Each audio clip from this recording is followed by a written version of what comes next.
இன்னைக்கான காணொலியில நான் ஒன்னே ஒன்று மட்டும் புரிஞ்சுக்கிட்டேன். லைஃப்ல எது நமக்கு ஹாப்பியை கொடுக்கும்னு அதை உங்கள்கிட்டயே சொல்றேன். இன்னைக்கு என்ன நடந்துச்சுன்னு பார்ப்போம். நேத்து நம்ம பணியில கொஞ்சம் தோய்வு, அதான் முழிச்ச கண்ணோட ஒர்க் ஸ்டார்ட் பண்ணிட்டேன். வாடி வாசல் திறந்ததும் வந்துருவோம் பாருங்கிற மாதிரி கேமரா ஆன் பண்ணோன்னே மொட்டையோட என்ட்ரி தான். வாழ்க்கையில பெண்டிங் ஒர்க் மட்டும் வைக்காதீங்க, அப்புறம் லைஃப் ரொம்ப கஷ்டம், நிம்மதியே போயிடும். நேத்து நம்ம கடினமான எந்த வேலையுமே பார்க்கல, இருந்தாலும் உடம்பு சரியான வலி.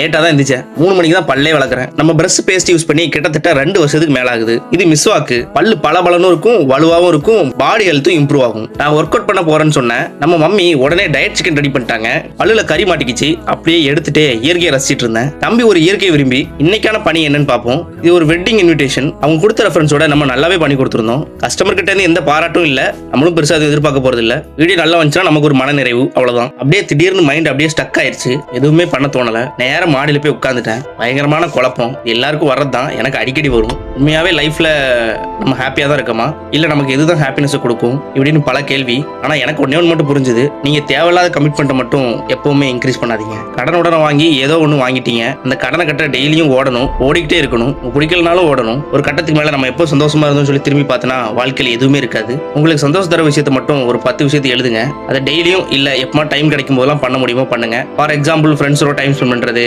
பீச்ல போய் கால் நினைக்கிறது, இந்த மாதிரி. உண்மையா சொல்ல போனா இந்த மாதிரி சின்ன சின்ன விஷயங்கள் தான் நமக்கு உண்மையிலே ஹாப்பினஸ் கொடுக்கும். சரி போதும், ஓவரா கருத்து வேணாம். நம்ம தம்பி டூருக்கு போயிட்டு வந்துட்டான். டூர்ல என்னெல்லாம் பண்ணான்னு சொல்லி கேட்டுட்டு இருந்தோம். நேரா வீட்டுக்கு வந்து சிறிய உறக்கத்தை போட்டேன். சாப்பிட்டுட்டு திரும்பவும் ஆஃபீஸ் வந்துட்டேன். கரெக்ஷன் ஒர்க் தான். இந்த கரெக்ஷன் ஒர்க் கொடுக்குறவங்கள பார்த்தாலே ஒத்த அடி பாதையிலன்னு பாட்டு படிக்கணும் தான் தோணும். அந்த அளவுக்கு காண்டாகுது. எடிட்டர்ஸுக்கு கண்டிப்பா புரியும். கம்ப்ளீட் பண்ணிட்டு வீட்டுக்கு வரதுக்கு 1 மணி ஆயிட்டு. இன்னைக்கும் பெருசா எதுவும் முன்னேற்றம் இல்லை, அதனால ஒரு 2.5 தான் கொடுப்பேன். நீங்க எவ்வளவு கொடுப்பீங்கன்னு கமெண்ட்ல சொல்லுங்க.